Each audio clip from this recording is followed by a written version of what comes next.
چھوٹے بچے کو وہ ہارمونیم بڑا اچھا بجاتا ہے، ٹھیک ہے، کوئی کلام سناتا ہے، کوئی معجزوں، تو یہ کچھ نہ کچھ چیزیں جو ہے وہ پاک روح کے وسیلہ سے نعمتیں ملی ہوئی ہوتی ہیں، ٹھیک ہے۔ تو اس لیے جو غیر زبان ہے وہ سب لوگ نہیں بول سکتے، جس کو خدا عطا کرتا ہے صرف وہی بول سکتا ہے۔ یہ تھا تیسرا اصول غیر زبان کے بارے میں، جس کو خدا عطا کرے وہی بول سکتا ہے، سب لوگ غیر زبان نہیں بول سکتے۔ اچھا، چوتھا جو اصول ہے اس کے بارے میں غیر زبان کو سمجھنے کے لیے، چوتھا اصول یہ ہے کہ دنیا کی سب زبانیں سمجھی جاتی ہیں، دنیا کی جتنی بھی زبانیں ہیں سمجھی جاتی ہیں، تو پھر غیر زبان کو ہم کیوں نہیں سمجھتے؟ یہ سوچنے کی بات ہے۔ دنیا کی ساری زبانیں سمجھی جاتی ہیں تو پھر غیر زبان کو ہم لوگ کیوں نہیں سمجھتے؟ پولس رسول اس کے بارے میں کہتا ہے، پولس رسول کہتے ہیں اس کے بارے میں کہ دنیا میں ہاں کتنی بھی زبانیں ہوں، ان میں سے کوئی بھی بے معنی نہیں۔ پولس رسول کا یہ فرمان ہے، چاہے وہ غیر زبانی کیوں نہ ہو، بے معنی نہیں ہوگی، اس کا کوئی نہ کوئی معنی ہوگا۔ لیکن آج کل کی جو غیر زبان ہے وہ ایک یا دو لفظ ہی بولتے ہیں، اس سے آگے ان کو وہ غیر زبان آتی ہے، ختم ہو جاتی ہے، بالکل ختم ہو جاتی ہے۔ ہمارے تایا جی ہمارے گھر آتے تھے، ہماری تائی اور تایا جی، تو وہ غیر زبان میں دعا کرتے تھے اور دونوں کے الفاظ سیم ہوتے تھے، ٹھیک ہے۔ تو اس لیے دنیا میں جتنی بھی زبانیں ہیں ان کا ترجمہ ہوتا ہے، ٹھیک ہے۔ یہ پولس رسول کہہ رہے ہیں، کہاں کہہ رہے ہیں؟ پہلا کرنتھی چوتھے باب کی 10 میں۔ اچھا، پانچواں اصول غیر زبان کے بارے میں، پانچواں اصول غیر زبان کے بارے میں یہ ہے کہ غیر زبان بولتے وقت عقل بیکار ہو جاتی ہے۔ غیر زبان بولتے وقت عقل بیکار ہو جاتی ہے۔ پانچواں اصول یہ ہے کہ غیر زبان بولتے وقت عقل بیکار ہو جاتی ہے۔ یہ کون کہتا ہے؟ میں نہیں کہہ رہا، بلکہ خدا کا کلام کہہ رہا ہے۔ خدا کے کلام میں پہلا کرنتھیوں 14:14 میں لکھا ہوا ہے، وہاں لکھا ہوا ہے، اگر کسی بیگانہ زبان میں دعا، اگر کسی بیگانہ زبان میں دعا کروں،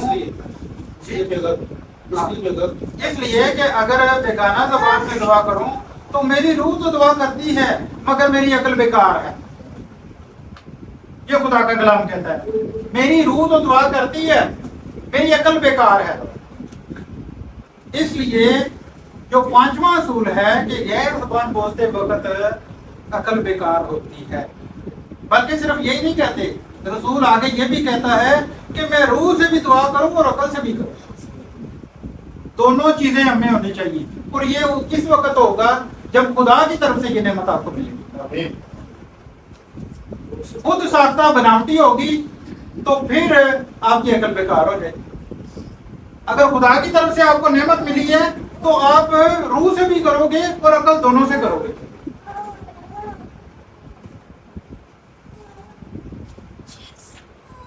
چھٹا اصول جو غیر زبان کے بارے میں ہے وہ یہ ہے کہ غیر زبان میں دعا ہو تو آمین نہیں کی جا سکتی۔ آمین کا مطلب میں آپ کو ایک دفعہ بتا دوں، آمین کا مطلب ہوتا ہے ہم متفق ہیں، ایسا ہی ہو۔ انگلش میں کہتے ہیں وی آر ایگریڈ، ہم متفق ہیں۔ ایسی زبان جو آپ کو سمجھ ہی نہیں آ رہی، آپ اس پہ متفق ہو سکتے ہیں؟